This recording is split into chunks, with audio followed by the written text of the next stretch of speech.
Um, we don't have any plans to do shutdowns, but no governor can stand up here during a pandemic and say, under no circumstances will we shut something down. And that would be irresponsible. We have no plans to shut anything down. We believe, as you heard from the doctors, that there is a safe way to do most of the things that we as Ohioans want to do. And we just ask people to do those. Look, what you're seeing in today's numbers should get our attention. There's a red tide flowing all over the state of Ohio. And virtually everybody in Ohio is now living in a high incident, high rate of spread area. And that's something that we can do something about, though. It is not inevitable. This spread of the virus in Ohio can be slowed down. It can be reversed. It's totally within our hands to do it. We have the ability to do it. Distancing, wearing a mask. When you're inside, make sure that you're getting some air from the outside in. And these are, wash your hands. And these are basic things.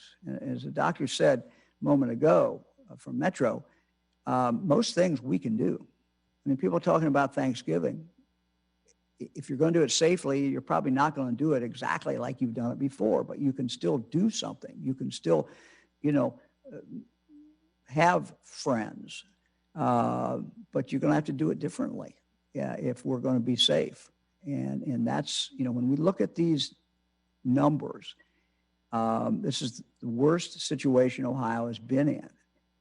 And more Ohioans are vulnerable today than ever before because of how far the spread has gone. And there are very few Ohioans who can say, wow, I live somewhere where there's no, there's no COVID and there's no spread. And as was indicated, doctor indicated, we've learned a lot. We've learned a lot. The medical community has learned a lot in the last 7.5 months. We have always tried to tell people what we knew, what doctors were telling us, medical experts were telling us, but they have learned. And as they have learned, we have tried to continue to, keep people informed. So we can live our lives safely. Schools can stay open, but it's pretty hard to keep schools open when you had massive spread of the COVID in your community.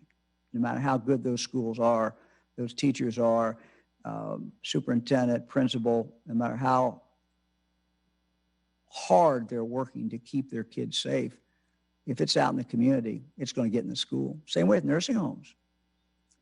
It comes from the community. And if we can lower that rate in the community, we lessen the chance that it gets into our nursing homes.